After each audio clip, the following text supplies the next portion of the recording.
వాళ్ళు ఎవరైనా చేస్తారా? పోలీసుల్ని మాదిరిగా వాడుకునే కార్యక్రమం.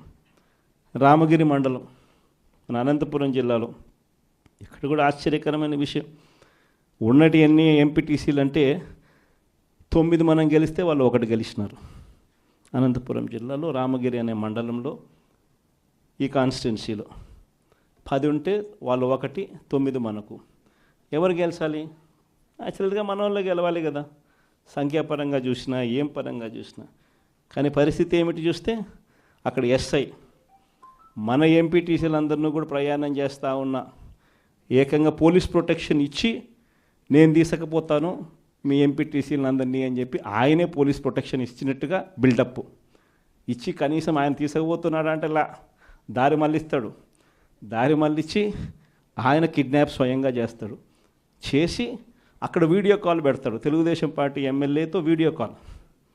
తెలుగుదేశం పార్టీ ఎమ్మెల్యే ఆయన కొడుకు వీడియో కాల్లో మన ఎంపీటీసీని ప్రలోభ పెట్టే కార్యక్రమం ఎస్ఐ ఒక బ్రోకర్గా ఎస్ఐ బిహేవ్ చేస్తాడు వీడియో కాల్ పెట్టి. అప్పటికి మన ఎంపీటీసీలు వినకపోయేసరికి ఏం చేశాడు? ఈయనే కిడ్నాప్ తీసుకొని పోయి ఏకంగా మండల కేంద్రాలయంలో వీళ్ళందరినీ నిర్బంధించి బైండ్ ఓవర్ చేస్తారు. అక్కడికి మన ఎమ్మెల్యే మన మాజీ మంత్రి అక్కడ మన మహిళ మాజీ మంత్రి ఇద్దరు వెళ్ళి అక్కడ ధర్నా చేయాల్సిన పరిస్థితిలోకి వాళ్ళు పోయి మన ఎంపీటీసీలను మనం తీసుకొని మనం పోతే మన వాళ్ళ మీదనే కేసులు. చివరికి అంతటితో కూడా ఆగిపోలే. ఆ మండలంలో భయం రావాలట. ఆ మండలంలో భయం రావాలని రామగిరి మండలంలో ఏం చేశారు? ఒక ఇంపార్టెంట్ బీసీ లీడర్ను, లింగమయ్య అనే ఇంపార్టెంట్ బీసీ లీడర్ను చంపేసినారు. పోలీసులు ఏం చేస్తూ ఉన్నారు? పోలీసుల సమక్షంలో ఏకంగా చంద్రబాబు నాయుడు గారు ప్రతి కాన్స్టిట్యున్సీలో చేయిస్తూ ఉండేది ఏమిటి? ఇదే నిజంగా ప్రజాస్వామ్యం? ఈ మాదిరిగా నిజంగా ప్రభుత్వం అన్నది పరిపాలన చేయాల్సింది ఈ మాదిరిగా చేయాలనా? ఇంకొక ఎగ్జాంపుల్ రామకుప్పం అంటే స్వయాన చంద్రబాబు నాయుడు గారు సొంత కాన్స్టిట్యున్సీ. చంద్రబాబు నాయుడు గారు స్వయాన సొంత కాన్స్టిట్యున్సీలో రామకుప్పంలో 16 ఎంపీటీసీలకు 16కు 16 మనమే గెలిచినాం. పోటీ పెట్టలా కనీసం ఈ మనిషి. పోటీ పెట్టినా వాళ్ళ ఒడుగు డిపాజిట్లు కూడా రాలా. 16కు 16 మనం గెలిస్తే అక్కడ ఎంపీటీసీ ఎన్నికల్లో మనకి ఎవరికి రావాలి మరి ఆ పోస్టు? మనకే రావాలి కదా. అక్కడలా 6 మందిని ప్రలోభ పెట్టాడు. పట్టి 6 మందిని తీసుకున్నాడు.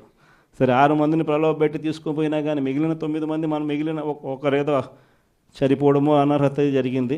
మిగిలిన 9 మంది మన దగ్గరే ఉండరు. అట్లా వేసుకున్నా మనమే గెలవాలి కదా. ఏం చేస్తున్నాడు? వాళ్ళు ప్రయాణం చేస్తూ ఉన్న బస్సులు దారిలో పోలీసులు అడ్డుకుంటారు. వాళ్ళని కౌంటింగ్ దగ్గరికి పంపించకుండా చంద్రబాబు నాయుడు ఏం చేస్తూ ఉన్నాడు? కోరం లేకపోయినా కూడా వాళ్ళ మనిషి గెలిచినట్టు డిక్లేర్. 6 మందే. ఈ పక్క మన దగ్గర 9 మంది ఉన్నారు. వాళ్ళు మన వాళ్ళే. ఈయన ప్రలోభ పెట్టి తీసుకున్నాడు. కనీసం అక్కడైనా గెలవాలంటే కోరమన్నా ఉండాలి. అది లేదు. స్వయాన చంద్రబాబు నాయుడు గారు సొంత కాన్స్టిట్యున్సీ పోలీసుల్ని ఈ మాదిరిగా వాడుకొని వ్యవస్థను కోరం లేకపోయినా కూడా డిక్లేర్ చేయించుకొని, అది కూడా ఏంది? ఒక చిన్న ఎంపీపీ పోస్టు. ముఖ్యమంత్రి స్థానంలో కూర్చున్నాడు మనిషి. రాష్ట్రానికి కుప్పానికి ఆయనే ఎమ్మెల్యే అయినా కానీ ఒక ఎంపీపీ స్థానానికి ముఖ్యమంత్రి స్థానంలో ఉన్న వ్యక్తి బలం లేకపోయినా నెంబర్లు లేకపోయినా వ్యవహరిస్తూ ఉన్న తీరు ఇది. ఇంకొకటి గోపవరం, ఇది మా కడప జిల్లా. దీంట్లో ఉప సర్పంచ్ పదవికి ప్రొద్దుటూరు కాన్స్టిట్యున్సీ నియోజకవర్గంలో ఉప సర్పంచ్ పదవికి సంబంధించిన ఎన్నిక. ఇందులో 19 గెలిచాం మనం. వాళ్ళు గెలిచింది కేవలం 1. ఒక 4గురిని ప్రలోభ పెట్టి తీసుకున్నారు. అయినా కూడా వాళ్ళ బలం ఎంత? ఆ 1 + ఈ 4 5. మిగిలిన 15 మనవే. ఏం చేస్తూ ఉన్నారు? ఉప సర్పంచ్ పదవి కౌంటింగ్ హాల్లోకి మేమే తీసుకొని పోతాం ఈ 15 మందిని అని చెప్పి వీళ్ళే పోలీసులు బండ్లో ఎక్కించుకొని వీళ్ళని తీసుకొని పోయి తెలుగుదేశం పార్టీ సభ్యులు ఉన్న చోట, మనుషులున్న చోట ఇడిచిపెట్టేసి వచ్చేసినారు. అంటే వాళ్ళను కొట్టమని, దౌర్జన్యం చేయమని, రానికుండా చేయమని చెప్పి పోలీసులు. అయినా కానీ వెనకాల మన జీపులు ఫాలో అవుతూ ఉన్నాయి కాబట్టి వెంటనే వాళ్ళని ఎక్కించుకొని మళ్ళీ తీసుకొని పోగలిగాం. తీసుకొని పోయేసరికి కౌంటింగ్ హాల్లోకి పోయేసరికి మన ఎమ్మెల్యే అభ్యర్థిని లోపలికి పంపించరు. మన ఎమ్మెల్యే అభ్యర్థి రారు, కానీ వాళ్ళ మనుషులందరూ లోపల ఉంటారు.